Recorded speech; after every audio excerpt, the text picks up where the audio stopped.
Maagang naulila sa ama at ina ang batang si Choi. Sanggol pa lamang siya nang iwanan sila ng kanyang ama at sumama sa ibang babae. Ang kanya namang ina ay nalulong sa pag-inom ng alak simula noon. At dahil kapapanganak lang nito sa kanya, labis na naapektuhan ang kalusugan ng ina hanggang sa nagkaroon ng sakit sa atay na naging dahilan ng pagkamatay nito bago pa siya mag-1 taon. Naiwan siya sa poder ng tiyahin na matandang kapatid ng kanyang tatay. Kasalukuyang nasa Tagbilaran nakatira ang mga ito. Wala pa siyang isip nang kunin siya ng tiyahin at iniuwi sa kanilang bahay. Bagamat walang anak ang babae dahil parehong abala silang mag-asawa sa trabaho, ay kinupkop pa rin siya ng mga yun. Hindi para arugain at bigyan ng maayos at sapat na buhay, kundi upang gawing alila at gawing tagasunod sa kanila. Ayaw sanang umalis ni Choi sa Tagbilaran sapagkat doon na siya ipinanganak at doon din namatay ang kanyang ina. Ngunit nang dahil sa tawag ng pangarap na makaahon sa hirap, ay napilitan siyang umalis doon dahil batid niya na wala siyang magiging kinabukasan sa poder ng matapobre niyang tiyahin kung mananatili lamang siya doon. Pagdating ng 16 na taon, inuutos-utusan lang siya ng kanyang tiyahin. Ngunit kahit minsan, hindi niya naramdaman na binigyang halaga nito ang lahat ng kanyang ginagawa. Hoy, Choi! Kapag natapos mong linisan yung babuyan, isunod mo naman yung manukan, ha? Ang baho-baho na! Siguro hindi mo nililinis ang mga dumi doon. Palagi ko pong nililinisan yan, tiya. Baka po mabilis lang talaga silang maglabas ng dumi. Pero sige po, lilinisin ko po pagkatapos ko po dito. Abat nangangatwiran pa? Paano nililinis ayan amoy na amoy ang baho. Palibhasa ka pareho mo yung amoy kaya hindi mo na napapansin. Tiya, nagugutom na po ako. Kagabi pa po yung huling kain ko Ngayon po, hapon na po, hindi pa rin po ako kumakain. Aba, Choi, nagrereklamo ka ba? Kung nagrereklamo ka, lumayas ka na dito. Hindi kita kailangan. Pasensya na po, tiya. Hindi naman po sa nagrereklamo ako, kaya lang kasi gutom na po talaga ako. Ang hirap po kasing magtrabaho kapag walang laman ng sikmura. Wala akong pakialam! Tapusin mo muna yung trabaho mo bago ka kumain. Ang kapal na mukha nito! Sige na, trabaho na! Kahit gutom na gutom, ay pikit mata na lamang na itinutuloy ni Choi ang kanyang gawain. Kahit sa pakiramdam niya ay tila babagsak na sa labis na panghihina dala ng matinding gutom. Nang makita niya ang lagayan ng tubig na nasa lamesa ay kaagad niyang nilapitan yun upang mapawi man lang kahit ang kanyang uhaw. Hoy! Sino may sabi sa'yo na pwede kang uminom dyan sa iniinuman namin ng tiyuhin mo? Kung nauuhaw ka, doon ka kumuha ng tubig sa gripo na nasa kulungan ng baboy. Hindi ka na nagtanda? Palagi mo namang ginagawa yan, hindi ba?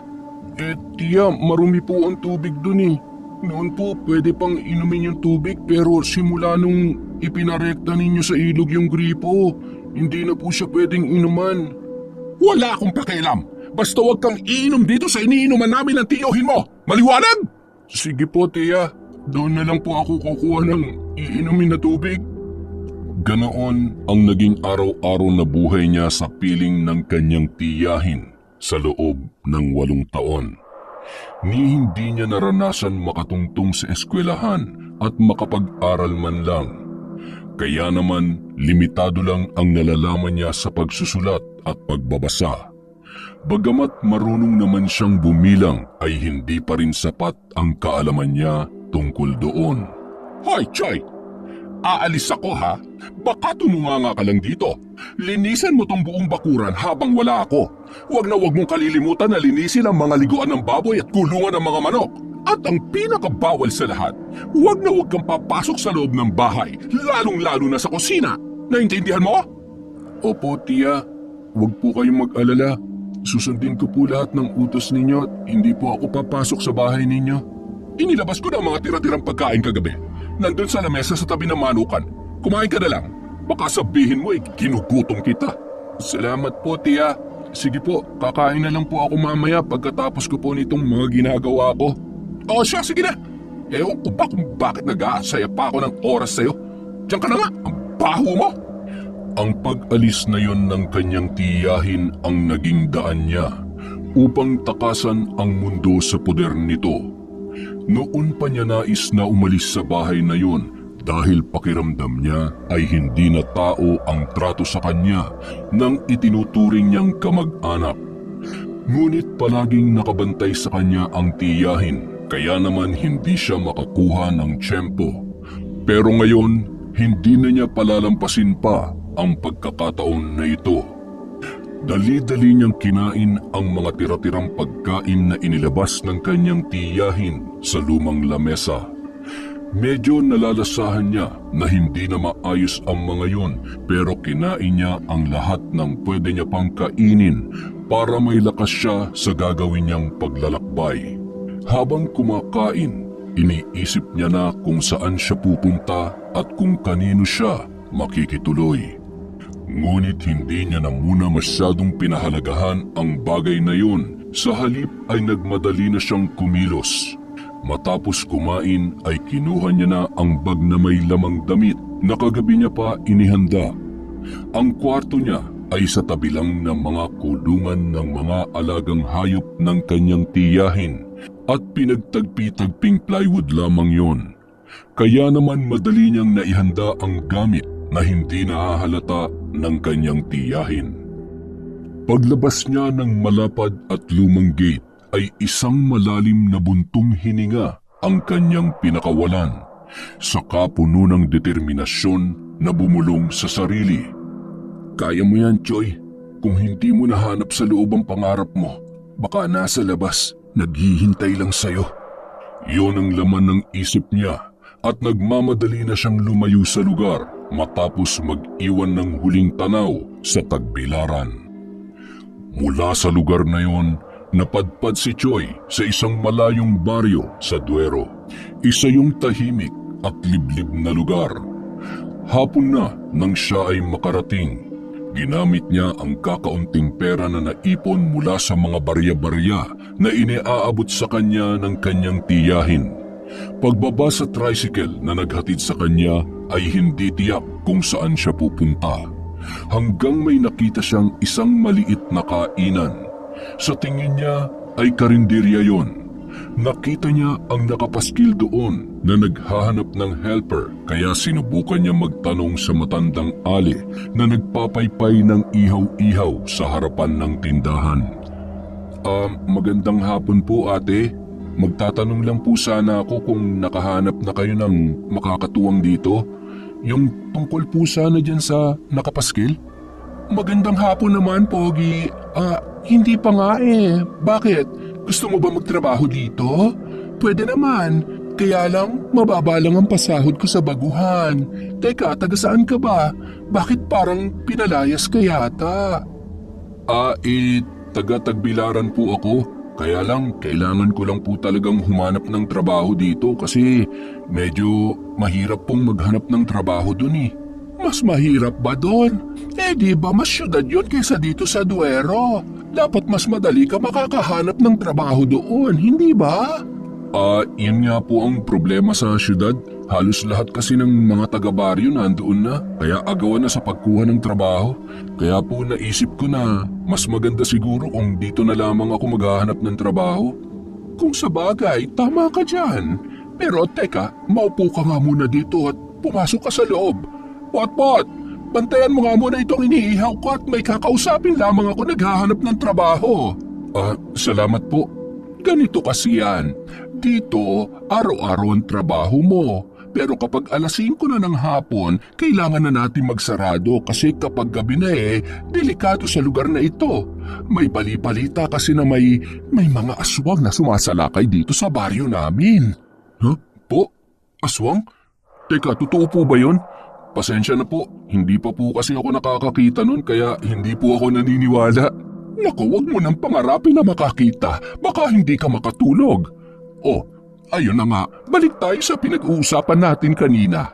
Lingguhan ang sahod dito. libre sa pagkain, libre ka sa tulugan pero tabi-tabi kayo sa isang kwarto ng iba mo pang mga kasama. Teka, ano nga bang pangalan mo? Choy po, Choy de Ramas.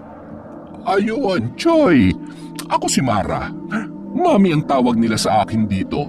Kung gusto mo, ganun na lang din ang itawag mo sa akin para naman hindi masyadong halata ang edad ko. So ano, tatanggapin mo ba yung trabaho? Oo nga pala, dahil baguhan ka lang, 200 lang muna ang sweldo mo kada araw, ha? Huwag ka mag-alala, tataas pa yan kapag maayos ang trabaho mo sa loob lang ng 1 buwan. Po, 200 kada araw? Tapos libre ang pagkain at tulugan? Sino po ba ang tangang tatanggi dyan? Sige po, pwede po ako magsimula kahit ngayon na. Abay, mabuti naman kung ganon. Basta sa pagkain, wala kang po problemahin dito. Lahat libre, magpakabusog ka kung gusto mo, pero huwag pababayaan ng trabaho, ha? Yan ang pinakaayaw ko. Huwag po kayo mag-alala, sanay po ako magtrabaho. Basta ituro niyo lang po sa akin kung ano mga dapat kong gawin. Oo naman, syempre. Tuturuan ka nila dito para mas matutunan mo pa lahat ng trabaho. Teka, ano nga palang natapos mo at ilang taon ka na? Kung ayos lamang na malaman ko. Hindi po ako nakapag-aral. Maaga po kasi akong naulila sa mga magulang. Tapos yung tiyahin ko naman po na kumupkup sa akin. Hindi naman ako pinag-aral hanggang sa umabot ako ng ganitong edad na 16 na taon. Ay, ganun ba? Ay, kawawa ka naman pala. Pero huwag ka mag-alala. Wala namang problema kung hindi ka nakapagtapos. Ang mahalaga, mahal mo ang trabaho mo at interesado kang matuto. Ibig po bang sabihin, tanggap na ako? Oo naman, tanggap ka na at bukas ka na magsimula kasi ngayon malapit na tayo magsara dahil mag-aalas 5 na.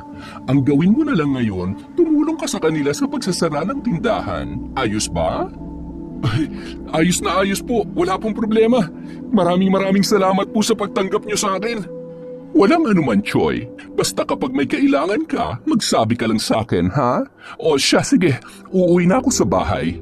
Hindi kasi ako dito nakatira. Kayo lang ang matutulog dito. Doon ako sa 2 eskinita. Sige po, mag-iingat po kayo. Maraming salamat po ulit. Sige, tutuloy na ako. Pot-pot, kayo nang bahala dito, ha? Isarado nyo na mabuti yung pintuan at mga bintana. Si Choy nga pala, pag-usapan niyo na yung mga gawain dito, ha? Matapos nilang mag-usap ni Mara ay sobrang saya ni Choy. Sa isip niya, tila nakikiayon sa kanya ang tadhana.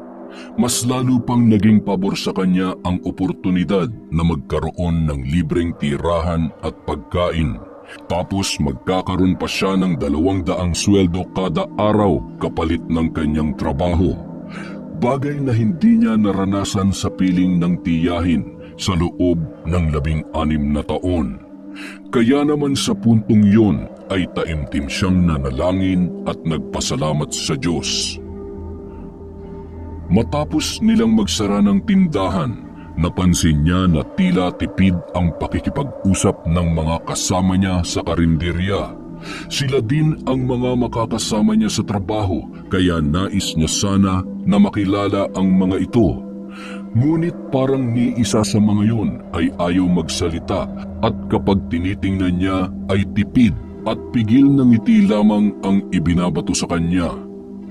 Ipinagwalang bahala niya na lamang ang bagay na yun.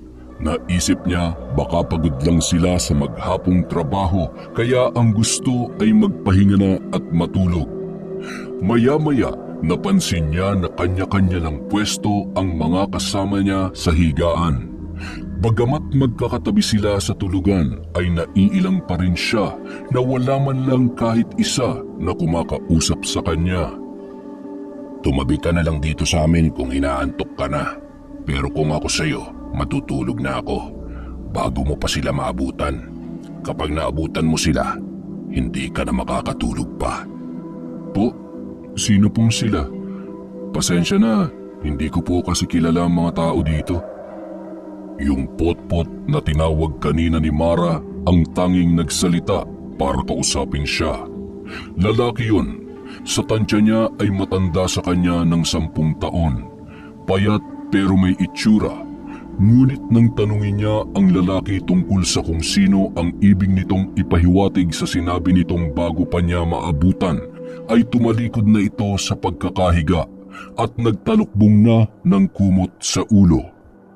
Kinabukasan, napasarap siya ng tulog dahil sa labis na pagod. Nagising siya dahil sa naririnig na kaluskos at ingay na nasa bubungan ng tinutulugan nilang silid. Nagulat pa siya nang marinig niyang biglang nagsalita si Potpot sa kanyang tabi. Gising pala ito at hindi makatulog. Tumingin siya sa orasan na nakasabit sa dingding ng silid. Nakita niya mag-aalas 3 na ng madaling araw. Nandyan na sila. Isa-isa na silang darating. Ha? Sinong sila? May kasama pa po ba tayong iba na nasa labas? Ang mga aswang. Nandyan na sila sa labas. Huwag kang maingay. Baka marinig ka nila. Babantayan ka nila dahil ikaw ang baguhan sa baryo. Kailangan nila ng dugo ng baguhang tao para matigil sila sa panggugulo. Teka po ha, pasensya na pero hindi kasi ako naniniwala sa mga aswang. Sigurado po ba kayo dyan? Huwag mo silang papansinin. Kahit anong marinig mo o makita, huwag mong tititigan pabalik. Hindi po kita maintindihan, Kuya Potpot. Baka po inaantok lang kayo. Tara po, matulog na tayo. Matutulog po uli ako kasi masyado pa maaga. Matapos yun sabihin ni Choi ay tumihaya na siya upang bumalik sa pagtulog, ngunit parang binuhusan ng malamig na tubig ang buo niyang katawan. Nang pagbaling ng mga mata niya sa bubungan ay nakita niya ang 2 pares ng mga nagbabagang mata na tila nakatanaw sa kanila sa loob ng kwarto. Sa labis na takot ay napaluha siya at akmang sisigaw nang takpan ni Potpot ang kanyang bibig at siya naman ay napatagilid paharap kay Potpot. Psst! Sabi ko huwag kang maingay. Kapag nalaman nila na nakikita mo sila, hindi ka na nila titigilan. Palagi ka nilang dadalawin hanggang sa makuha nila ang katawan mo. Ano po ba yung mga nakita ko? Bakit po parang mga mata na umiilaw? Sila ba yung mga aswang na sinasabi ninyo? Sila ang mga balbal. Mga aswang na kumakain ng patay na tao. Hindi ka nila kukunin kapag buhay ka pa. Binabantayan ka lang nila. Dahil kapag natsyempohan nila na patay ka na, saka nila kakainin ang katawan mo at papalitan nila ng kahoy o anumang puno na kawangis ng anyo mo. Nakakatakot naman pala. Palagi po ba silang nandito? Ano at sino bang kailangan nila? Gaya ng sinabi ko sa'yo, nagbabantay sila sa mga tao. Naghihintay sila kung may mamamatay para may makain silang bangkay. Madalas sila dito tuwing ganitong oras at umaalis sila kapag parating na ang alas 5 ng umaga. Alas 5? Ibig sabihin, 2 oras pa sila magbabantay sa atin? Nakakatakot naman. Basta wag mo lang silang papansinin at hindi ka nila gagalawin. Kusa silang umaalis kapag walang pumapansin sa kanila. Sanay na kami sa mga yan, kaya kung napansin mo yung mga kasama natin, mahimbing na silang natutulog. Dahan-dahan niyang iginala ang mga mata sa mga katabi nila sa higaan at nakita niya na mahimbing namang natutulog ang mga ito at ang iba ay naghihilik pa. Pagsapit ng alas 5, nakita niya na wala na nga ang mga nagbabagang pares ng mga mata na nakasilip kanina sa bubungan. Ngunit kailangan na nilang bumangon ng oras ding yun dahil magbubukas na sila sa karinderya. Ito ang unang araw niya sa trabaho kaya kailangan niyang magpakitang gilas. Naramdaman niya na isa-isa nang nagsisibangunan ang kanyang mga kasama sa higaan, kabilang si Potpot na sa pagkakaalam niya ay hindi rin nakatulog ng gabing yon. At dahil naging abala na sila sa paghahanda sa trabaho, nawala na sa isip niya ang tungkol sa mga nagliliyab na mga mata. Magandang umaga sa lahat. Kumusta ang mga tulog niyo? Ikaw, Choi, kumusta ang tulog mo? Ayos lang naman po. Medyo namamahay lang siguro pero kahit papano naman po ay nakatulog naman. Ganyan talaga kapag bago ka pa lang sa isang lugar. Kahit sino naman nakakaranas niyan. O siya, sige, simulan natin ang araw ng nakangiti at masaya, ha? Pero bago yan, mag-almusal muna ang lahat para may lakas kayo sa trabaho. At dahil Sabado ngayon, siguradong maraming tao mamayang tanghali. Matapos nilang kumain ng almusal ay agad nang nagsimulang magtrabaho ang lahat, kasama si Choi. At dahil halos gawaing bahay lang naman ang trabaho sa loob ng karinderya, hindi na siya nahirapan pang matutunan ang mga yun. Sa kabilang banda, kahit masama ang loob niya sa tiyahin ay nagpapasalamat pa rin siya dahil natutunan niya mula dito ang mga gawain na nagagamit niya ngayon sa kanyang trabaho. Habang abala silang lahat sa ginagawa, may narinig silang sigaw ng isang lalaki na tila takot na takot ang boses. May patay! May patay doon sa ilalim ng puno ng mangga! Anong patay, kuya? Saan? Nakita ko, wakwakan dyan, tapos wala nang laman loob at hiwa-hiwalay ang mga bituka. Ay Diyos ko, kung hindi ako nagkakamali, yun yung patay na naiwan ng embalsamador sa punerarya kagabi. Iniwan daw lang niya saglit kasi iihi siya. Tapos pagbalik niya wala na yung patay na nakahanda na sanang embalsamuhin. Sa pagkakarinig na yun sa mga usapan ni Mara at ng lalaki, ay makahulugang palihim na nagkatinginan sina Choi at Potpot. Muli ay nagbalik sa alaala niya ang nakitang mga pares ng matang nagliliyab at tila nakabantay sa kanila. Kinilabutan siya nang maalala yun at ipinilig ang ulo saka napaantada at umusal ng maikli ngunit taimtim na dasal. Mabilis na lumipas ang 2 taon.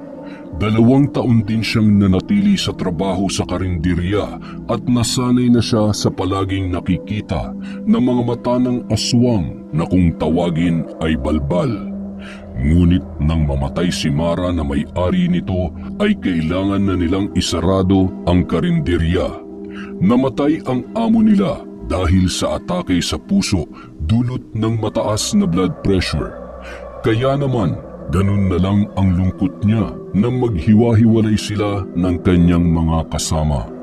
Marami siyang natutunan sa trabahong yon sa loob ng 2 taon.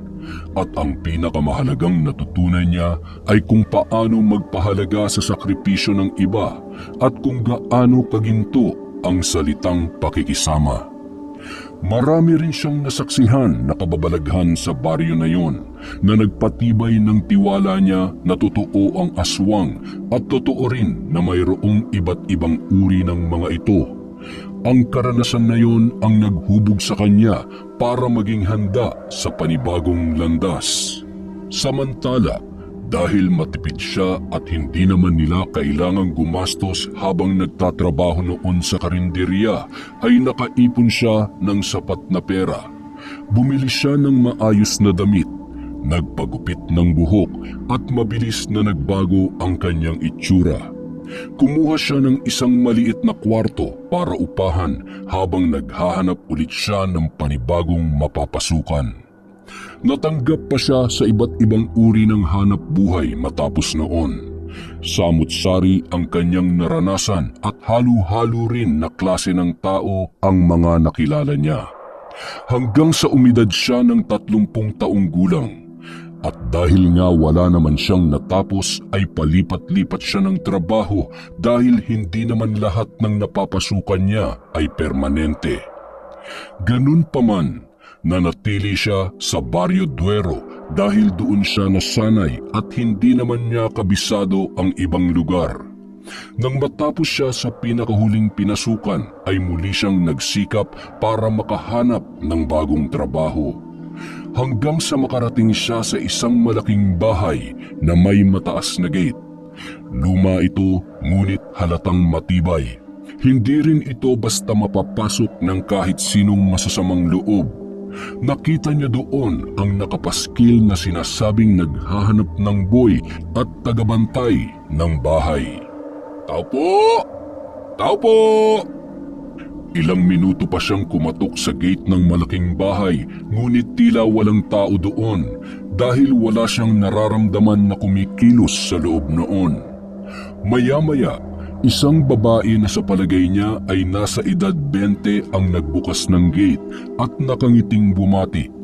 Maganda ito at maalindog ang pangangatawan, kaya naman agad na napukaw ang kanyang atensyon. Sino sila? Anong kailangan nyo? Magandang araw po. Itatanong ko lang po sana yung tungkol dito sa nakapaskel. May nakuha na po ba kayo? Sa totoo lang, wala pa nga eh. Bakit? Interesado ka ba?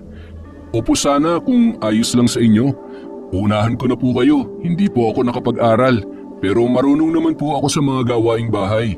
Mabilis rin naman po ako matuto sa mga hindi ko pa po alam gawin. At marami na po akong naging karanasan sa trabaho. Sa tingin ko, ikaw na nga ang hinahanap ko. Halika, pumasok ka muna at sa loob na lang tayo mag-usap. Maraming salamat po. Pinapasok siya ng babae sa loob ng bakuran at bumungad sa kanya ang malaki at paikot na paligid na halos mabalutan ng mga naggagandahang bulaklak na halatang napapanatili sa pag-aalaga. Sa kaliwang panig naman ay ang mga gumagapang na prutas ng ubas at sa kanang bahagi ay mga gulay na sariwa at katakam-takam na pitasin. Labis ang kanyang paghanga ng masilayan ang kabuuan ng bakuran, ngunit mas lalo siyang napanganga sa labis na pagkamangha nang dalhin siya ng babae sa pinakasala ng bahay. Nakitang-kita mo ang refleksyon ng sarili mo sa sahig dahil sa kintab nito na yari sa Nara. Makaluma ang infrastruktura noon, ngunit kapansin-pansin ang tibay at ganda. Gusto ko lang munang malaman, ano nga palang pangalan mo at ilang taon ka na? Ako po si Choi Deramas. 30 taong gulang na ako ngayon. Handa po ako sa trabahong bahay sa loob man o sa labas. Mabuti kung ganon, pero gusto ko kasi yung trabahante na mananatili dito sa loob ng bakuran. Ayaw ko nang uwian kasi nag-iingat ako sa mga masasamang loob. Alam mo na, hindi ko naman sinasabi na masama kang tao. Ang ibig ko lang sabihin ay iba na yung panahon kasi ngayon eh. Naku, wag po kayong mag-alala. Naiintindihan ko naman po ang ibig niyong sabihin. Opo, handa naman po ako na manatili dito sa loob habang nagtatrabaho. Kahit sa upuan lang ako matulog, ayos na po sa akin yun. Ano ka ba? Sino ba nagsabi sa'yo na sa upuan lang kita patutulugin? Mayroon kang bukod na kwarto dun sa gilid ng bahay, sa tabi ng mga tanim na bulaklak. Naku, nakakahiya naman po. Kahit saan naman pwede akong matulog.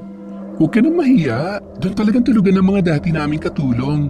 Kaya lang, nagsialisan na sila dahil nag-asawa na silang lahat. Ganun po ba?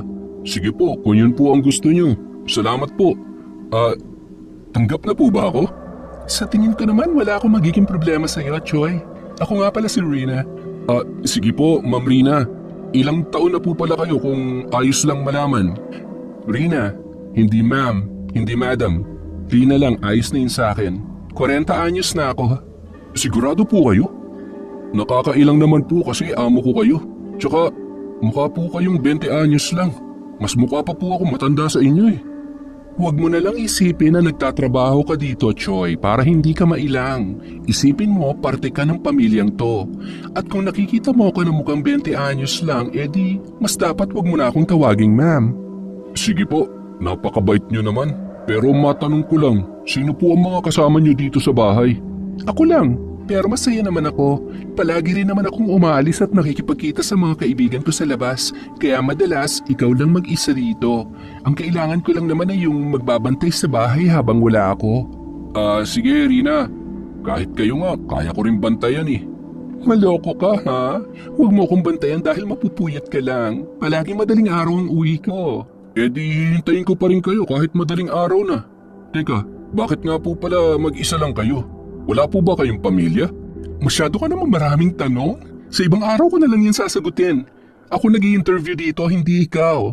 Sa ngayon, pag-usapan muna natin ang magiging trabaho mo dito sa loob ng bahay at dito sa labas ng bakuran. Ayos lang ba?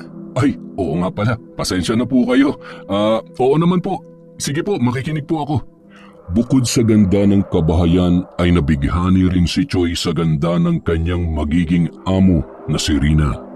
Lalo na nung malaman niya ang edad nito na 40 anyos na pala na ang akala niya ay nasa 20s pa lamang base sa hubog ng katawan, boses, muka at pati na rin ng kutis ng babae. Ipinaliwanag ni Rina sa kanya ang lahat ng patakaran at mga kailangan niyang gawin sa bahay. Sa totoo lang, bilang lalaki na sanay sa mga iba't ibang klaseng trabaho, pakiramdam niya, trabaho ng isang tamad na tao ang ibinibigay sa kanya ng among babae. Idagdag pa ang tripleng sweldo na katumbas sa mga nakaraan niyang pinasukan. Yan lang naman ang mga kailangan mong malaman, Choi. Sa ngayon, magpapahinga na muna ako dahil madaling araw na rin ako nakauwi kanina galing sa mga kaibigan ko. Sige po, Rina. Ako nang bahala dito. Pwede bang pakitanggal mo na rin yung po para mas casual lang tayo? Total naman, tayo lang naman lagi magkasama dito sa bahay. Oo nga pala, kung gusto mong kumain, maraming pagkain sa fridge. Bahala ka nang pumili kung anong gusto mo. Sige na, aakyat na ako sa kwarto ha. Maraming salamat po. Maraming salamat. Papasok na din muna ako sa kwarto ko para makapag-ayos ng mga gamit. Sa pagkakataong yon na dumating sa buhay ni Choi, pakiramdam niya ay tila muling pumabor sa kanya ang tadhana. Muling umikot ang alas ng barahan niya at nakatalisod siya ng maayos at komportableng trabaho. Ngunit ilang araw simula nung siya ay magsimula sa trabaho, doon niya nakita na gabi-gabing umaalis si Rina at madaling araw na nga ito kung umuwi. Hindi na lamang niya yun binabati pero palagi niyang hinihintay ng palihim. Isang umaga. Tao po! Tao po! Sandali lang. Sino yan? Magpapatapon po ba kayo ng basura? Oo boy, saglit lang ha. Kukunin ko lang yung mga basura sa loob. Teka, ikaw na bang regular na taga-kolekta ng mga basura dito? Oo kuya, hulaan ko. Bago ka lang dito sa bahay no? Kasi hindi mo ako kilala eh. Oo. Akong bagong tagapamahala ng bahay ni Ma'am Rina. Ilang araw pa lang ako dito. Ako nga pala si Choi. Ikaw, anong pangalan mo? Boyet po. Buti may naglakas ng loob na pumasok dito para maging tagabantay ng bahay. Bantayan mo rin yung sarili mo, kuya ha. Baka isang araw, ikaw na ang gawin niyang hapunan. Loko, anong sinasabi mo dyan? Ito, bayad sa pagkolekta mo ng basura. Bumalik ka bukas ha. Marami pa akong nakatambak doon sa kwarto ni Ma'am Rina. Tulog kasi siya ngayon kaya hindi ko makuha. Sige ba, babalik talaga ako bukas. Basta kuya, tandaan mo yung sinabi ko ha. Bantayan mo din yung sarili mo dyan. O sige, aalis na ako. Nagtataka naman na naiwan si Choi habang nalilito na tinitingnan si Boyet na nasa kabilang bahay na at nangongolekta ng basura. Isasara na sana niya ang gate nang biglang may isang matanda na sumulpot sa kanyang harapan. Maraming nakasabit na kung ano-anong palamuti na nakaikot sa kanyang katawan at mahaba na ang matigas nitong buhok. Nanlilisik ang mga mata at nakatitig sa kanya. Gulat na gulat siya nang makita yon. Mag-iingat ka sa bahay na yan, iho. Uy, nakakagulat naman po kayo, tatang. Ano po ulit yung sinabi niyo? Iligtas mo ang sarili mo. Umalis ka na sa bahay na yan habang may panahon ka pa. Lola Andoy, tara na! Samahan niyo na ako magtapon itong mga basura! Napakunot noon na lamang si Choi sa sinabi ng matanda, ngunit hindi niya yon pinansin sa pag-aakala na nawawala lang ito sa sarili. Tinanaw niya lang sila Boyet at Mang Andoy habang papalayo sa gate ng kanilang bahay. Pasipol-sipol pa siya na isinara yun. Isang gabi, habang naglalakad ang maglolo na sina Mang Andoy at Boyet sa kalagitnaan ng dilim, may naramdaman silang kakaiba. Tila nakakarinig sila ng ungol ng baboy sa hindi kalayuan. Naramdaman nila na ito ay aswang na kibal. Ang kibal ay uri ng aswang na mapanganib sapagkat kaya nitong magpalit anyo ng iba't ibang uri na maaamong hayop na hindi mo aakalain na aswang. Maliban na lang kung ang tao ay may taglay na kakayahan upang matukoy sila kagaya ng mga antingero at albularyo. Kaagad na inilabas ni Mang Andoy ang itak na palagi niyang dala. Itinusok yun sa lupa at narinig nila na tila sumigaw sa sakit ang baboy na parang nasaktan. Apo, huwag kang hihiwalay sa akin. May kibal na aswang. Nasaan yung baboy siya? Nagawa na natin ito noon, hindi ba? Ngayon, alam mo na kung ano ang gagawin. Upulo, ako nang bahala sa kibal na yan. Akala yata nila matatakot nila tayo. Basta lagi mong tatandaan, habang hinahataw mo siya ng buntot pagi, iwasan mong tumitig sa mga mata niya para hindi ka malinlang sa pagpapaawa niya. Ariglado, Lolo! Mabilis na kinuha ni Boyet sa loob ng sukbit niyang bag ang nakapulupot na buntot pagi at dahan-dahan na pumunta sa kinaroroonan ng baboy na nasa harapan nila. Nang malapit na siya sa baboy ay ihahampas na sana niya ang buntot pagi, ngunit naunahan siya nito at dinambahan siya sa dibdib. At dahil hindi kalakihan ang pangangatawan ay agad na napahiga siya sa lupa at nagpagulong-gulong doon habang pilit na sinusubukan ng baboy na sagpangin ang kanyang leeg. Kibal! Ako harapin mo! Tayo ang magtuos! Nang marinig yon ng baboy na aswang, naagaw ang atensyon nito at napatitig kay Mang Andoy. Ngunit mabilis na naitutok ng matanda sa mukha ng baboy ang hawak niyang pinatuyong buhok ng kabayo na may basbas at orasyon. Tila nang hina agad ang kibal at kinuha ni Boyet ang pagkakataon na yon. Ipinulupot niya sa leeg nito ang buntot pagi at sinakal yun sa abot ng kanyang makakaya. Ilang segundo lang, naging dahong tuyo ang baboy at nalaglag yun sa lupa. Kinabukasan, usap-usapan sa lugar ang tungkol sa aswang na kibal na umatake kila Mang Andoy kagabi. Nakarating ang balita na yun kay Choy. Narinig niya sa kwentuhan ng mga tao sa labas ang tungkol doon habang nasa gate siya at hinihintay na dumating si Boyet para kunin ang kanilang basura. Ilang saglit lang, dumating na nga si Boyet kasama si Mang Andoy. Agad siyang tinanong ni Choy. Boyet, totoo ba yung narinig ko? Nakakita daw kayo ng aswang kagabi? Di ka rin tsismoso, kuya, ano? Ang bilis mo makasagap eh. Pero tama ka, totoo nga yun. Bakit mo na itanong? Tsismoso ka dyan. Siyempre narinig ko sa usapan ng mga kapitbahay kanina habang hinihintay ko kayong dumating. Tsaka wala lang, natanong ko lang kasi hindi ako makapaniwala na pati pala dito may mga aswang din. Mapanganib ang mga aswang na kibal. Kaya nilang magpalit anyo ng iba't ibang hayop. Depende kung alin ang nais nila. At kung minsan, maaari din silang mag-anyo ng isang tao. Kaya mag-iingat ka, iho.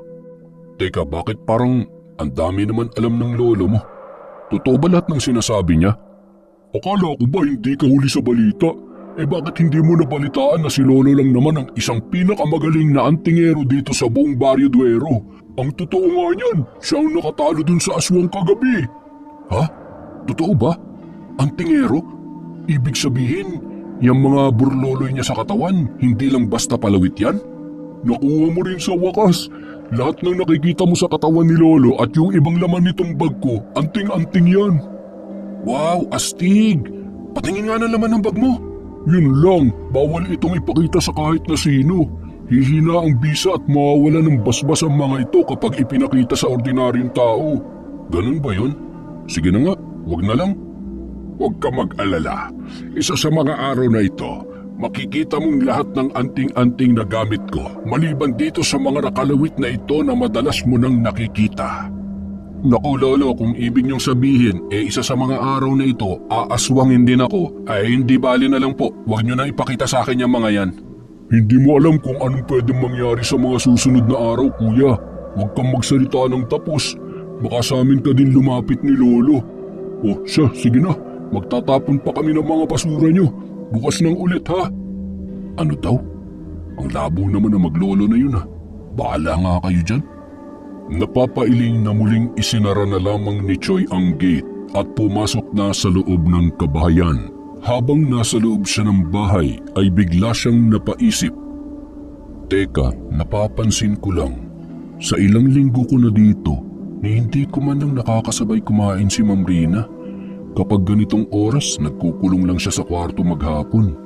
Hindi ba siya nagugutom? Hindi ba siya nababagot doon? gabi-gabing umaalis tapos laging madaling araw na kung umuwi. Sa isiping yon, isang desisyon ang nabuo kay Choi sapagkat nahihiwagahan siya sa maganda at maalindog niyang amo kung saan ito nagpupunta tuwing gabi. Sa kabilang banda, habang masayang nag-uusap sila Mang Andoy at Boyet sa kariton na kanilang tinutulugan, biglang may kakaibang naramdaman ang matanda. Agad itong bumangon at hinawi ang sako na nakatabing sa gilid ng kariton. Apo, kunin mo sa loob ng bag mo ang kulay itim na kantila. Nariyan na naman ang aswang na kibal. Magmadali ka. Opo, Lo, ito na, sisindihan ko na po ba? Akin na at ako nang bahalang magsindi. Iabot mo sa akin ang asin at ang langis na lana. Ito po, ano pa po ang kailangan ninyo, Lo? Sa ngayon ay ito lamang muna. Hihintayin lang natin na umatake ang aswang na yan at makikita niya kung ano hinahanap niya. Sinindihan ni Mang Andoy ang itim na kandila at kinuha sa bulsa ng kanyang butas-butas na pantalon ang maliit na telang kulay pula. Itinali yon sa katawan ng kandila na may sindi at nagsimulang umusal ng orasyon. Ang itim na kandila at pulang tela ay ginagamit upang palabasin ang mga nagtatagong aswang. Nang walang ano-ano ay may malaking baka na biglang lumitaw sa tabi ng kariton nila at sinipa ito at itinaob. At dahil luma na ang kariton, agad yung natumba at nagkasira-sira. Nagkahiwalay ang maglolo dahil doon. Tumakbo sa kabilang banda si Mang Andoy at sa kabila naman si Boyet. Nabitawan ni Mang Andoy ang hawak na kandilang may sindi at tanging langis na lana at asin na lamang ang kanyang tangan. Mas naging agresibo ang baka at nagwawala na ito sa kanilang harapan at tila gustong-gusto silang atakihin ngunit hindi yon makalapit. Apo, gamitin mo ang sagradong bala. Alam mo na kung paano yan gamitin, hindi ba? Itutok mo sa mga mata niya. Opo, Lolo, ngayon din po. Mabilis na kumilos si Boyet at kinuha sa bulsa ng kanyang shorts ang tila bala ng baril na may patulis sa dulo at balot ng orasyon at bendita. Kasunod noon ay hinugot niya mula sa sukbit na bag ang tila isang maliit na tubo. Isinubo niya ang sagradong bala at kasunod ay inilagay sa bibig ang maliit na tubo at saka ubod ng lakas na ibinugayon na kagaya ng isang sumpit direkta sa mata ng baka. Agad na tinamaan yon at nagkikisay. Habang nangingisay, nilapitan yon ni Mang Andoy at inilabas niya ang langis na lana. Binudburan niya rin ng asin ang buong katawan ng kibal. Narinig nila ang pag-iyak ng baka sa boses ng isang babae. Tila nasasaktan. Maya-maya nagbago ang anyo nito at naging itsurang tao. Kapwa sila nagkatinginan nang makita yon. Hindi sila maaaring magkamali. Ang may-ari ng lumang malaking bahay, ang amo ni Choi. Namimilipit ito sa sakit habang nagpapagulong-gulong sa lupa. Maya-maya ay nagsalita ito na tila may pagbabanta. Kayo ang pumatay noon sa kapatid ko. Hindi ko makakalimutan ang araw na ginawa niyo yun sa kanya. Yung gabi na saksakin niyo siya at walang awang sinunog ang katawan. Sinasabi ko na nga ba, ikaw ang isa sa mga aswang na kibal, Rina. Ngayong alam na namin na isa ka sa mga aswang dito sa baryo, kailangan sa'yo maturuan ng leksyon. Tingnan lang natin kung kakayanin ninyo ang kapangyarihan ko. Hindi uobra yung mga bulok na anting-anting nyo sa akin. Kami na lang ng kapatid ko ang natitirang aswang sa angkan namin. Pero pinatay niyo pa siya. At ngayon na mag-isa na lamang ako, hindi na ako natatakot mamatay. Pero lalaban ako sa inyo at sabay-sabay tayong mamamatay. Matapos yun sabihin ni Rina, muli siyang sinabuyan ni Mang Andoy ng langis na lana na may kasamang asin. Sumigaw ito sa labis na sakit at nag-anyong ibon na kulay itim bago mabilis na lumipad papunta sa himpapawid. Nagpaikot-ikot pa ito sa ulunan nila habang nagsasalita sa boses ni Rina. Hindi pa tayo tapos! Hindi niyo ako kaya! Babalikan ko kayo! Saad ng galit na ibon at tuluyan na itong lumipad papalayo sa kanila. Ngunit nalaglag muna dito ang isang balahibo at agad yun dinampot ni Mang Andoy. Itago mo ito, Apo. Maaari natin itong gamitin bilang pangontra sa kanya. Lo, kapatid pala niya yung napatay natin noon na aswang na kibal. Yung baboy. Matagal ko nang alam, Apo. Kaya palagi akong handa para sa pagsalakay ni Rina. Dahil batid ko na maghihiganti siya para sa kanyang kapatid na aswang na napatay natin. Ngayon na alam na ni Rina na alam natin na aswang siya, mukhang delikado ang lagay ni Kuya Choy, Lolo. Kailangan nating maabisuhan si Choy.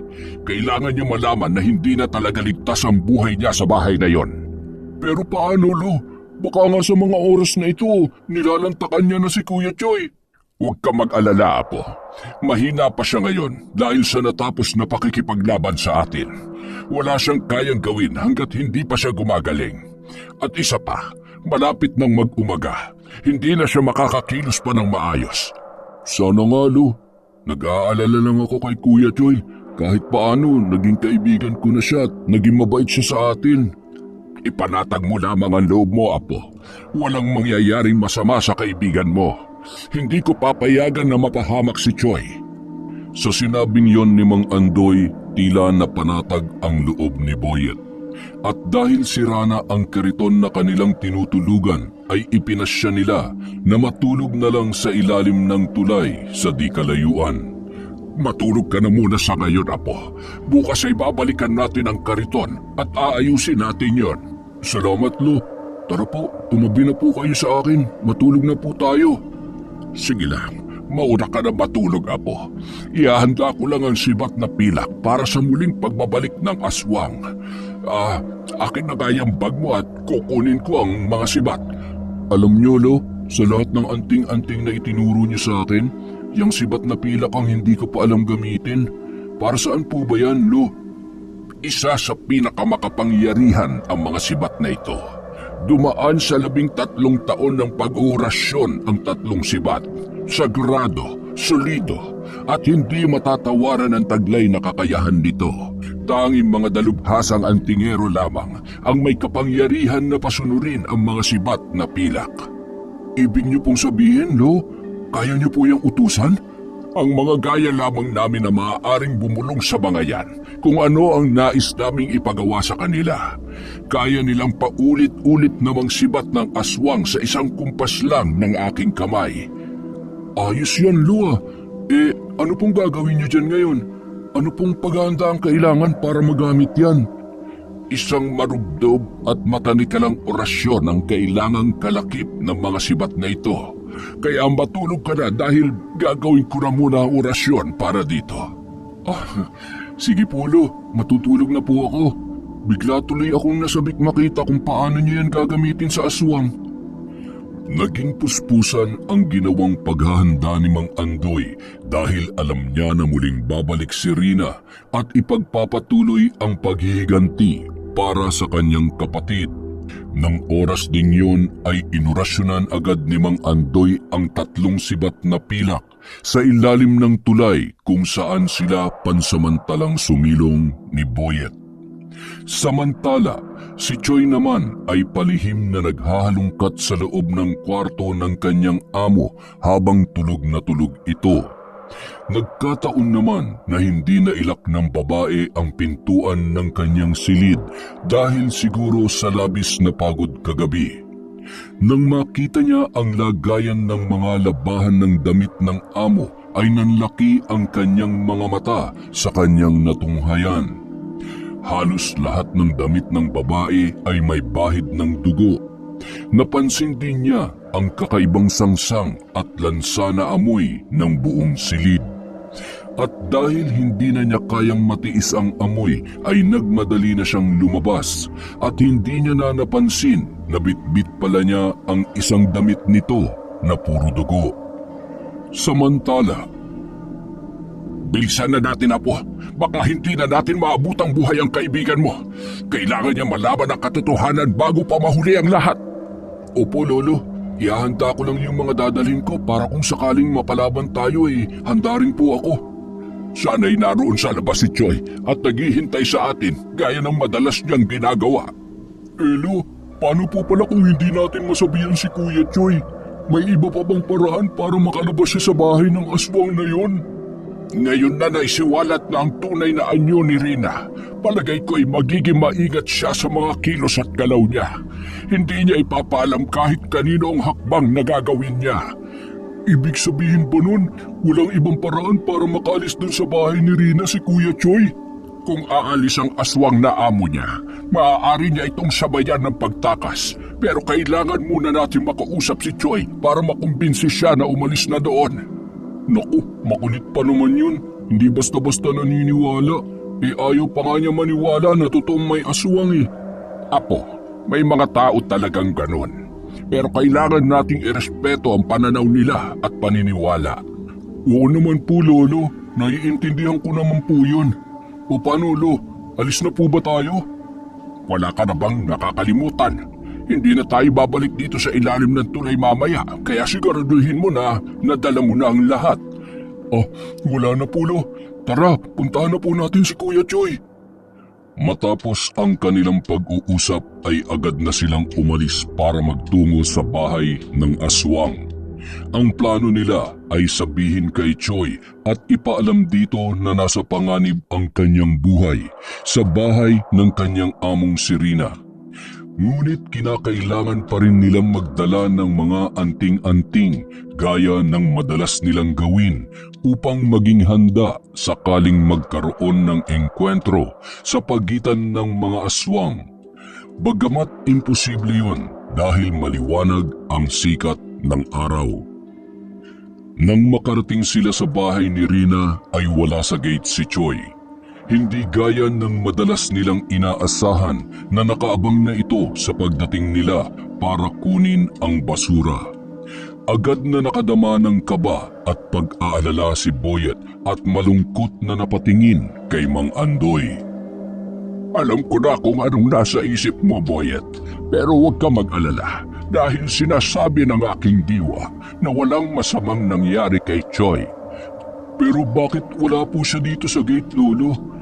Dati naman kapag ganitong oras, nandito na siya at nag-aabang na sa atin. Maghintay pa tayo ng kaunting oras, Apo. Baka tinanghali lamang siya ng gising. Huwag ka mag-isip ng mga bagay na ikalulungkot mo. Ilang minuto pa silang naghintay sa labas ng gate bago nila nakitang sumilip doon si Choi at may dala itong isang plastik ng basura. Kuya Choi, halika dito, dali! May kailangan kang malaman. Boyet. Magandang umaga po, Lolo Andoy. Pasensya na, medyo tinanghali ako ng labas. May kailangan po ba kayo dito? Mag-iisang oras pa lang kami dito, Kuya. Lo, sabihin mo na sa kanya. Ano po yung sasabihin niyo sa akin, Lolo Andoy?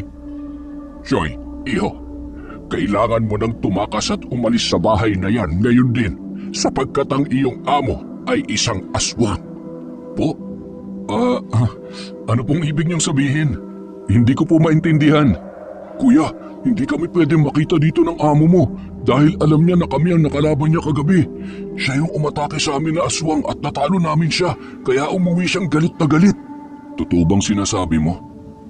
Kaya pala puro bahid ng dugo ang damit niya. Mas makabubuti kung aalis ka na dyan, Choi. Mamayang gabi, susunduin ka namin. Doon ka muna sa kariton namin tumuloy. Doon ay ligtas ka kesa sa malaking bahay na yan na siguradong mapapahamak ka. Nasa kalagitnaan sila ng mainit na pag-uusap nang biglang narinig ni Choi na tinatawag siya ni Rina. Dali-daling nagtungo ang maglolo sa tagong bahagi ng lugar. Choi! Choi! Sige na, Choi. Hihintayin ka namin dito sa gate mamayang 10:00 ng gabi, ha? Kunin mo ito. Katas yan ng mutya ng saging. Ipatak mo sa iinumin niya. Makakatulog siya ng mahimbing kagaya ng isang patay na tao. Wala siyang mararamdaman at wala siyang maririnig na kahit na ano. Pero tandaan mo, 3 oras labang ang epekto niyan. Matapos ang 3 oras ay magigising na siya ulit. Matapos ibigay ni Mang Andoy ang maliit na botelya kay Choi, ay agad niya itong inilagay sa bulsa at hindi naman ito nahalata ni Rina dahil tamang-tamang pag-alis nila Mang Andoy at Boyet, siya ring dating ng dalaga. May kausap ka ba? Anong ginagawa mo dito sa gate? Nagtapon lang po ako ng basura. Baka po may mga basura pa kayo sa kwarto. Kukunin ko na. Huwag na. Wala pa akong basura doon. Bumaba lang ako para itanong sa'yo kung, nakita mo ba yung kulay brown na blouse ko? Hindi po eh. Wala ako nakita, Rina. Sa kwarto mo, baka nandun lang. Wala nga doon eh. Kanina ko pa hinahanap. San ko kaya nailagay yun? Sige po, kapag nakita ko, ibibigay ko po kaagad sa inyo. Hahanapin ko lang po sa buong kabahayan. Sige. Pwede bang pakihanap mo ngayon na? Opo. Sige po. Hahanapin ko na. At tumalikod na si Choi para kunwaring hanapin ang damit na ipinapahanap sa kanya ng kanyang amo. Pero ang totoo ay itinago niya yon sa ilalim ng basurang itinapon niya. Hindi niya sasabihin na nasa kanya yon dahil malalaman ng babae na pumasok siya sa kwarto nito. Habang nasa loob ng bahay si Choi, hindi naman talaga siya naghanap dahil alam niya kung nasaan ang damit na yon at kinuha na nila Boyet. Maya-maya pa, naramdaman ni Choi na papasok ng muli sa loob ng bahay ang kanyang amo. Nagkunwari siya na naghahanap para ipakita sa babae na ginagawa niya ang inutos nito. Rina, wala talaga eh. Hinanap ko na sa buong bahay yung damit mo pero... Nagulat si Choi nang makita ang amo na parang hirap na hirap huminga at tila napapaso ito at nagtatatalon sa sakit na nararamdaman. Ma'am Rina, ayos lang po kayo. Ano po nangyayari sa inyo? Wala ito. Sige, maiwan na kita dyan. Aakyat na ulit ako sa kwarto. Ihahatid na kita. Parang namumutla ka tsaka parang nagmimina ka eh. Kaya kong sarili ko. Umalis ka sa harapan ko. Nagulat si Choi sa inasal ng kanyang amo sapagkat simula nang nagpunta siya doon ay noon lang niya ito nakitang ganoon ang pagtrato sa kanya. Hinabol pa niya ito ng tanaw habang hirap na papaakyat sa hagdan. Nag-aabang pa siya sa baba dahil nag-aalala siya na baka ito ay mahulog. Pero nakarating naman yun sa kanyang kwarto kahit parang sobrang hirap sa paglalakad. Ang hindi alam ni Rina, nakita ni Mang Andoy ang damit niya na may dugo sa basurahan na itinapon ni Choi kanina at kinuha yon ng matanda. Kasalukuyang pinapatakan niya yon ng kandilang itim. Kaya ang pakiramdam ni Rina ay tila napapaso at hirap na hirap. Tignan lang natin ngayon kung makakakilos ka pa. Sigurado sa mga oras na ito, hirap na ang aswang na yon. Dapat lang yun sa kanya, Lolo. Kesa naman siya mambiktima ng mga taong wala namang kasalanan sa kanya. Nararamdaman ko na ginagamitan niya ang sarili ng hiyas ng kabibi. Hiyas ng kabibi? Ano naman po yun, Lo? At para saan po yun? Yun ang kabibi ng mga aswang na ginagamit nilang panggamot sa anumang uri ng kanilang sakit. Kahit sa sugat o ano pa mang pinsala na kanilang natamo mula sa tao. Meron din pala silang gamot para sa sarili nila. Iba talaga ang mga aswang. Nakakatakot. Matapos yun, tuluyan ng sinunog ni Mang Andoy ang damit ni Rina na may dugo ng kung sinong tao na kanyang naging biktima. Sa kabilang banda, naririnig ni Choi ang malakas na pagsigaw ng among babae sa loob ng kanyang kwarto. Ang init! Tama na! Ayoko na! Tigilan mo na yan! Kapag nakalabas ako dito, umanda ka sa aking matanda ka!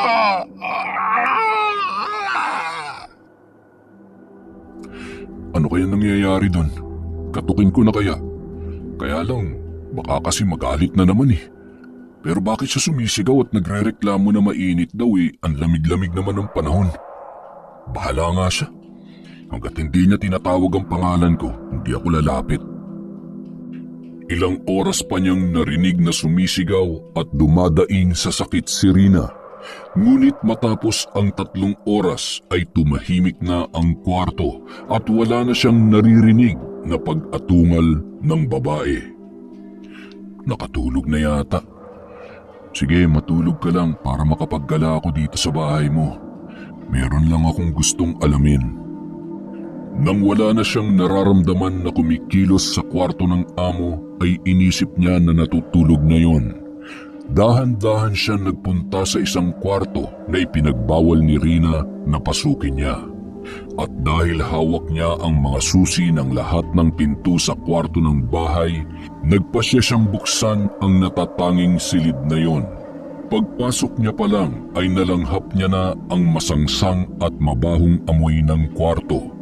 Tumambad sa kanya ang isang lamesa at sa ibabaw noon ay tila may isang maliit na itim na aklat. Binasa niya ang nakasulat sa balot nito at nakalagay doon ang salitang diary. Sa labis na kuryosidad, binuksan niya ang bawat pahina noon at binasa ang bawat nakasulat. Doon natuklasan niya kung kailan at saan nagmula ang pamilya ni Rina. Ngunit kinilabutan siya nang mabasa ang isang bahagi na nakasulat doon na nagsasaad ng tunay na pagiging aswang ng kanyang amo. Nakalagay din doon ang petsa at dahilan ng pagkamatay ng aswang na kapatid nito. Nabasa niya rin doon ang pangalan ni Namang Andoy at Boyet na may nakamarka ng pulang tinta na nagsasabi ang mga antingero na pumatay sa kapatid ko. At ang pinakahuling pahina ang labis na nagpalaki sa kanyang mga mata. Nakasulat yun sa dugo at nagsasabing, bilang parte ng angkan ng mga aswang, ito ang dugo ng aking kapatid at isinusumpa ko na ipaghihiganti ko siya laban sa mga pumatay sa kanya. Nagmamahal, Ate Rina.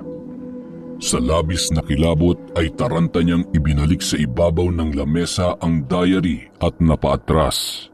Pag-atras niya ay nasagi niya sa likuran ang isang malaking kabinet na gawa sa kahoy at may nakatabon na puting tela.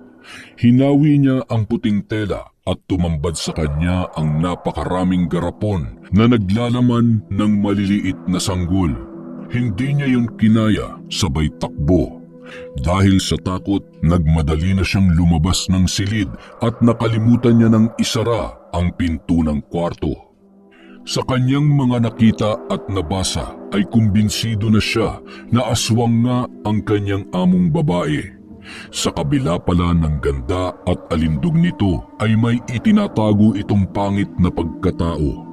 Isa palang alipin ng kadiliman ang kanyang hinahangaang among babae. Dahil doon, nagmamadali siyang nagpunta sa kwarto at mabilis na nag-empake ng kanyang mga gamit. Buo na ang loob ni Choi sa kanyang desisyon. Mamayang gabi, sa oras ng usapan nila ni Mang Andoy ay tatakas na siya at aalis na sa bahay na yon. Totoo nga ang sinabi ng maglolo sa kanya na nung una ay kanyang pinagdudahan. Ngunit ngayon na siya na mismo ang nakatuklas ay wala nang iba pang dahilan para siya ay manatili sa bahay ni Rina. Aalis na ako bago pa mahuli ang lahat. Kapag wala na siya mabiktima, tsak, ako nang isusunod niya. Pipilitin kong patakan ng katas nitong mutya ng saging ang anumang iinumin niya para malaya ako makaalis mamaya. Nakahanda na ang mga gamit ni Choi para sa kanyang gagawing pagtakas. Naramdaman niya na nagising na ang amo ganap na 9:00 ng gabi. Bumukas ang pinto ng kwarto ng babae at narinig niya na ito ay nagsalita. Choi, nauuhaw ako. Pasuyo naman yung tubig sa pitsyel. Tsaka pakikuha na rin ako ng baso. Salamat. Sige Rina. Iaakyat ko na lang dyan. Pakihintay na lang. Salamat, Choy. Pakibilisan ha. Uhaw na talaga ako eh. Ang sakit ng buong katawan ko. Ito ng pagkakataon ko. Magagawa ko ng plano. Wala ka ng ligtas ngayon. Matulog ka ng mahimbing, Rina. Agad na kumilos si Choy para kumuha ng isang pitsil ng tubig. Saka maingat niyang ipinatak doon ang katas ng mutya ng saging na ibinigay sa kanya ni Mang Andoy kaninang umaga. Matapos yun, umakyat siya at kumatok sa pinto. Binuksan naman yun ng babae at kinuha ang kanyang daladala. Pinakiramdaman niyang mabuti kung ano ang magiging resulta ng kanyang ginawa. At matapos ang ilang minuto na paghahatid niya ng tubig, wala na siyang naramdaman na paggalaw sa kwarto ni Rina. Dahan-dahan siyang umakyat sa hagdan. Nang makarating sa pintuan ng silid ay idinikit niya ang kanyang tainga sa pintuan upang mapakinggan kung mayroong pagkilos na nagaganap. Tandaan mo, iho. 3 oras lang ang epekto ng katas ng mutya na yan. Matapos ang 3 oras ay magigising na siyang muli. Yun ang paulit-ulit na naaalala ni Choy na sinabi ni Mang Andoy. Sa pag-aalala noon ay nataranta pa siya. Paano kung matapos na ang 3 oras ay wala pa rin sila Mang Andoy?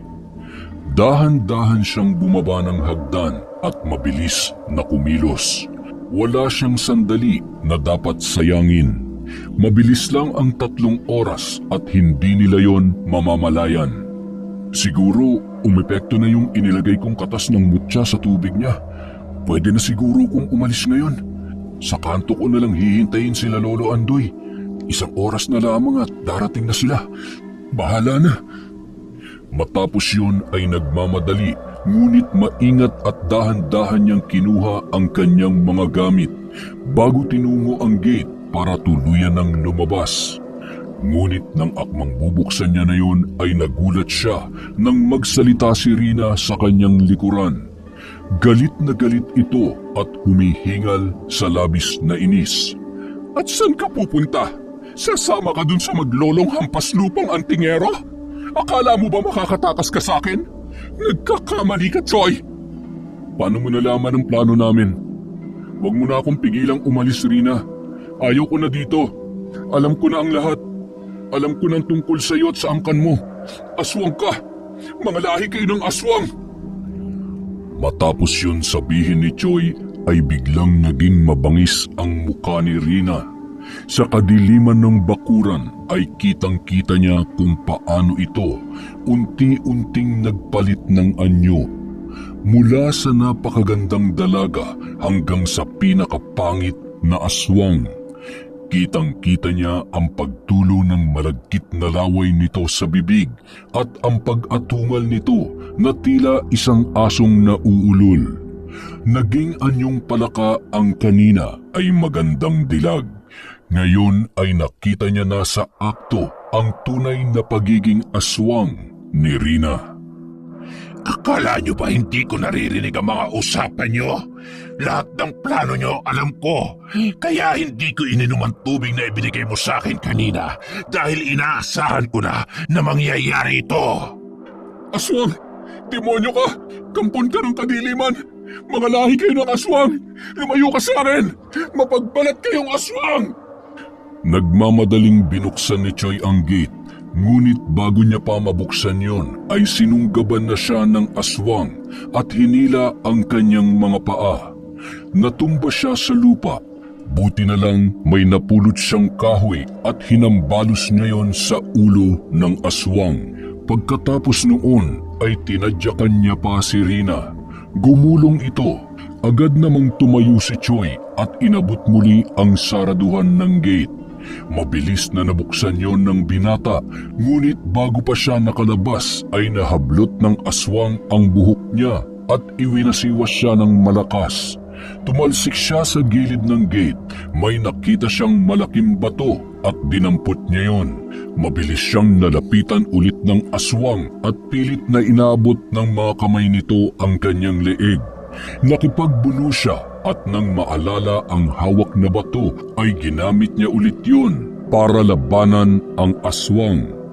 Tila nasaktan ito na napahawak sa ulo habang unti-unting napapaatras. Nakita niya ang umaagos na dugo sa noo ng aswang. Habang nangihina ay naalala niya ang sinabi sa kanya ni Mara. Takot ang mga aswang sa apoy kaya kapag meron kaming lampara, hindi lumalapit sa amin ang mga aswang. Kinapa niya ang kanyang lighter na madalas niyang ginagamit sa paninigarilyo. Dinukot niya yun sa bulsa ng kanyang pantalon at hinubad ang pang-itaas na damit. Agad niya yung sinindihan ng kanyang lighter. Dahil manipis ang kanyang damit, agad naman yung nagliyab. Iwinasiwas niya yun sa harap ng aswang. Napatalikod ito na tila nasisilaw. Sige, subukan mong lumapit. Kung gusto mong matusta yung buong katawan mo, aswang ka, ang dapat sa iyo mamatay. Walang naisagot ang aswang, ngunit kitang-kita niya na ito'y natatakot at silaw na silaw sa sinag ng apoy. Tanging atungal at malakas na angil lamang ang naging tugon nito. Galit na puno ng paghihimagsik. Sinamantala naman ni Choi ang pagkakataon na yun at iniwan sa lupa ang nagliliyab niyang damit. Mabilis siyang lumabas sa nakabukas na gate at tamang-tama na paglabas niya ay bumangga siya kay Boyet. Kuya Choi, kumusta ka na? Naramdaman ni Lolo na may kakaiba nangyayari sa'yo dahil umiinit ang suot niyang anting-anting na singsing kaya nagmadali na kaming pumunta dito. Isuot mo tong lakaw, ang kwintas ng walang hanggang orasyon. Makakatulong yan para mag-ingat siyang lapitan ka. Lo, hindi niya ininom yung tubig na hinaluan ko ng katas ng mutya ng saging. Narinig niya lahat ng mga plano natin. Nandyan siya sa loob, pansamantalang nanghihina pero susugod sa atin yan anumang oras. Subukan niya lang sumugod ngayon at makikita niyang hinahanap niya. Nasa ganoon silang pag-uusap nang biglang lumapag si Rina sa kanilang harapan. Tumalon ito ng mataas at doon sa kanila bumagsak. Nanlilisik ang kanyang mga mata at galit na galit ang matutulis niyang kuko na tila ba nais mangalmot. Napatabi naman si Choi sa kanang bahagi ni Mang Andoy at si Boyet naman ay sa kaliwang bahagi ng matanda. Boyet, ilabas mo ang balahibo ng ibon na naiwan niya kagabi. Sindihan mo gamit ang kandilang itim. Hindi po, Lolo. Ikaw naman, ito ang hawakan mo, Choi. Yan ang buntot pagi. Kapag pinilit kanyang lapitan, huwag ka magdadalawang isip na ihampas yan sa kanya ng paulit-ulit. Masusunod po, Lolo. Matapos nun ay kinuha ni Mang Andoy ang isa sa mga anting-anting na nakasabit sa kanyang katawan, ang kalasag ng ilang-ilang. Isang amulet na gawa sa bulaklak ng ilang-ilang at umusal siya ng mariin na orasyon. Nang masindihan ni Boyet ang balahibo ng ibon ay tila nasaktan ang gigil na aswang. Napaluhod ito sa lupa habang nakatingin sa kanila na tila pilit silang inaabot. Tuloy-tuloy pa rin ang pag-oorasyon ni Mang Andoy, ngunit kahit hirap na hirap ay mabilis na gumapang ang aswang at inabot ang mga paa ni Boyet. Ibigay mo sa akin yung balahibo ko! Huwag mong sulugin yan! Papatayin kitang bata ka! Naghihimagsik na wika ng aswang habang mahigpit na nakahawak sa paa ng binata. Si Boyet naman ay napakapit na rin kay Mang Andoy. Ilang hampas ng buntot pagi ang pinakawalan ni Choi sa aswang at agad na nakabitaw ito kay Boyet. Nagpagulong-gulong ito sa lupa dahil sa labis na sakit. Maya-maya, muli itong nakabawi at mabilis na dumamba kay Choi. Natumba silang dalawa sa lupa. Hinila ng aswang ang lalaki at kinaladkad na tila ba nais dalhin sa kung saan. Ngunit mabilis na naihampas muli ni Choi ang hawak niyang buntot pagi sa aswang. Agad siyang nabitawan nito nang ito ay masaktan. Si Choi naman ay gumulong papunta sa maputik na bahagi ng lupa. Apo, akin na ang sibat! Pagkasabi noon ni Mang Andoy ay agad na inilabas ni Boyet ang 3 sibat na pilak mula sa kanyang bag. Inihagis ni Mang Andoy ang isa kay Choi at tila ba may sariling isip ang sibat na kusang dumikit sa kamay ng binata. Ibinigay niya naman ang isa kay Boyet at ang natitira ay para sa kanya. Patuloy na nagwawala ang aswang at sa pagkakataon na yun ay muli na naman itong nakabangon. Binulungan ni Mang Andoy ang hawak niyang sibat at saka sumigaw ng isang napakalakas na orasyon habang nakatingala. Nang muli siyang bumaling sa aswang ay akmang susugod ito sa kanya. Gawin na natin! Ngayon na! Sabay-sabay nilang inasinta ang aswang at pinalipad nila ang mga sibat na hawak at sabay-sabay yun na tumusok kay Rina. Ang kay Choi ay tumusok sa leeg nito, ang kay Boyet naman ay napunta sa tiyan, at ang kay Mang Andoy ay tumarak sa puso ng aswang.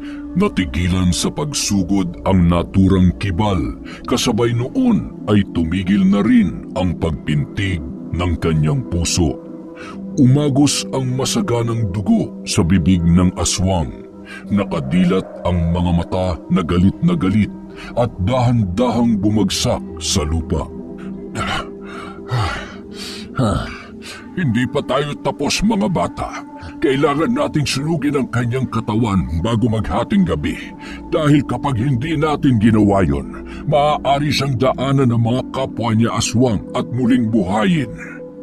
At kinuha na nga ni Mang Andoy ang iba pang anting-anting na nasa kanyang katawan. Naroon ang pinatuyong dahon ng oregano na nakabalot sa maliit na telang pula.